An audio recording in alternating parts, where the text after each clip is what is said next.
This country was built on slavery, which means slaves built this country. You don't want to be like this. This is disgusting. This is awful in every way. The Proud Family reboot with another big old L. This is one of the other controversial episodes in the new reboot of the Proud Family series, The Proud Family, Louder and Prouder. If you've seen my other videos, you'll know that this is very much not an outlier. No, I do not understand anything about white fragility. White fragility? What's that supposed to mean? You know what it means! You're doing it right now! But this episode is a bit more audacious in some ways than the others. Let's take a look together.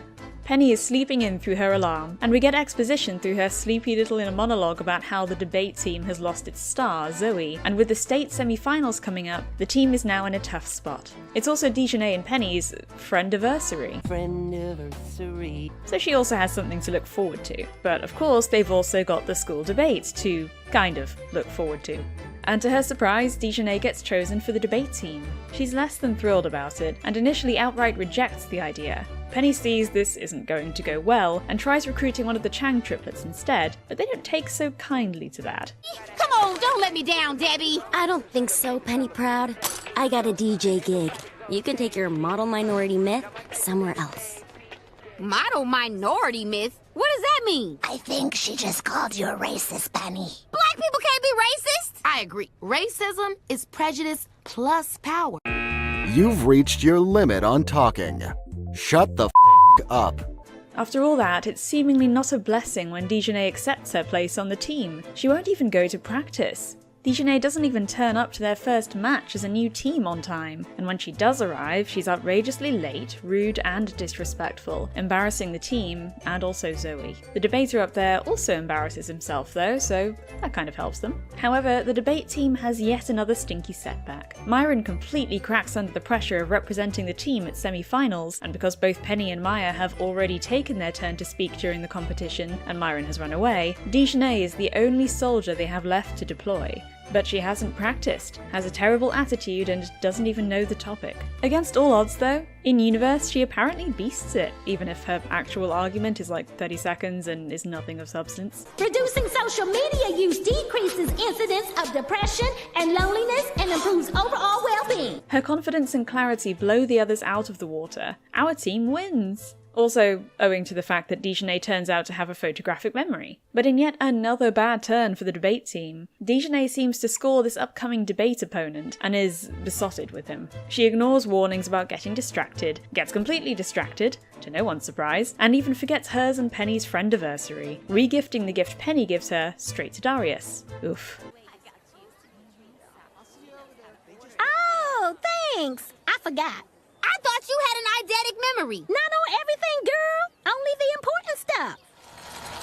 Hey, D. What's that, baby? My 1 week bay-anniversary gift for you.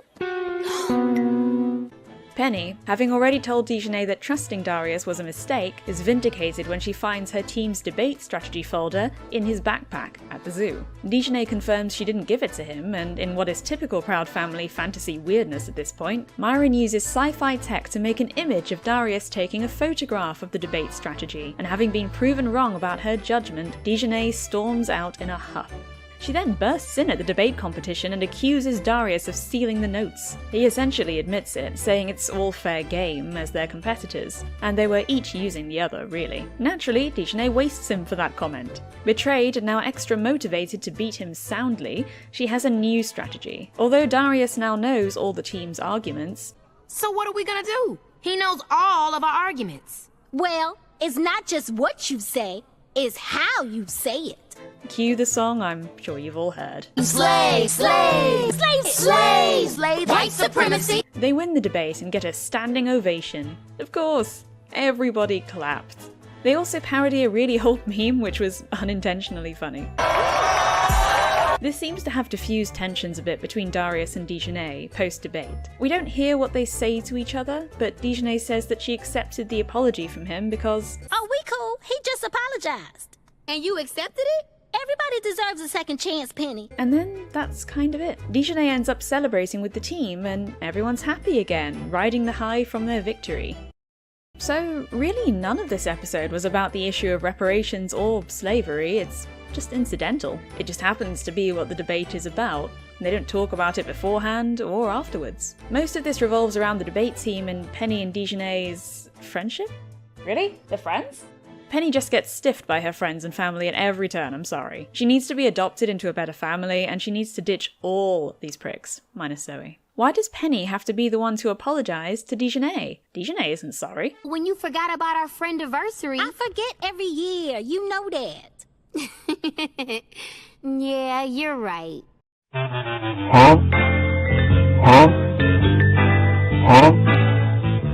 Penny hasn't done anything wrong, but Dijonay was awful and rude about an interest that was important to someone with whom she's been besties since before birth. and just spent the entire episode brushing her off in favour of Darius. Dijonay continues to be the second worst character. Not much of substance happens in this episode beyond that, really, compared to others. Well, nothing of substance, except that song.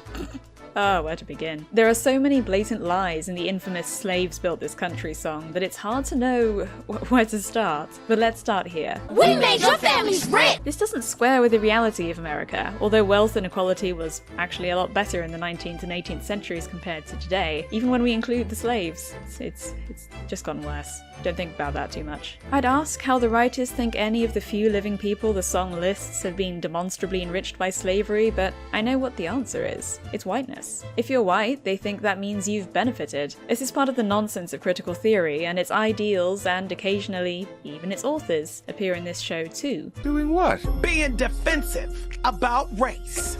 Robin DiAngelo wrote a whole book about it. Read it. You're on page 39. I am not on page 39!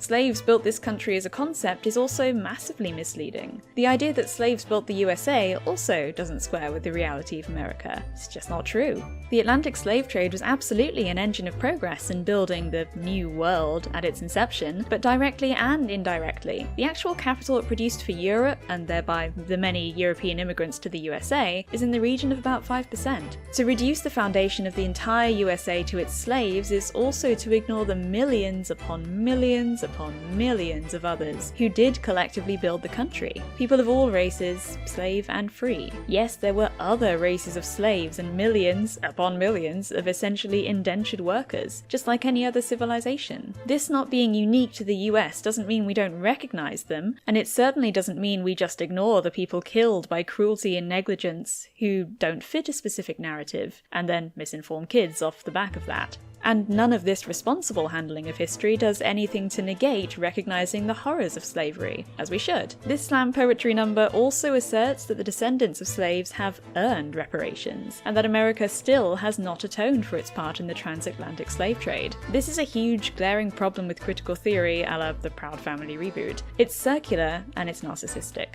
It's demonstrably untrue that the credit for building the USA lies solely at the feet of slaves, so the earning of reparations boils down to heritage, which has a lot of sinister consequences. Do we start mass DNA testing people? Well, no policy or ideology based off heritage has ever been anything less than good, right? And that will go very well because governments have always respected data privacy. All in all, very good for unity. And when will these reparations be considered to have been paid fully? The answer is rooted in completely nebulous ideas that conveniently don't lead us to concrete metrics. So the answer is, conveniently, never. It's also extremely narcissistic to claim another human being's suffering as your own because you happen to be descended from them. That's not your trauma to co-opt. It's not a costume for you to put on. It's the immense suffering of a real human being. You are not your forebears. Critical theory is a polite term for main character syndrome, legitimized by academia. The glaring complaint of this episode is one that can be applied to more than one piece of modern kids' media as a whole right now, which is very insidious. It's beyond natural, healthy discussions of hard topics, or natural occurrence of the writer's points of view, which is going to happen. This is just propaganda. Propaganda for critical theory, which is bafflingly popular for an ideology that's so conducive to authoritarian, pseudo-religious quackery, and for an ideology that's so frankly racist itself. Black people can't be racist! I agree. Racism is prejudice plus power. But we can be jerks, I give you that. It reduces humans to haves and have-nots, with original sin and no redemption, and eternal victimhood as an excuse to the eternal right to tear down everyone else. This is the last thing a show for kids, or a show purporting racial equality, should be preaching. The rest of the episode itself is, like I said, just bland, honestly. Penny's friends are horrible. What's new? Oh, thanks. I forgot. Oof, damn. You know what, someone just rescue my girls. Get Penny and Zoe away from this propaganda machine school and all these nasty people. Ally Zoe. I think the wider public, with its myriad politics, is generally starting to get really sick of this blatant indoctrination by extremists of a certain stripe. I hope this ultimately means that the pendulum of who has power is going to start to swing towards something more reasonable and less insidious. Something that's not. Do something with your white privilege! Well, thank you for taking this little journey with me today. I hope to see you again soon, and until then, take care, bye-bye!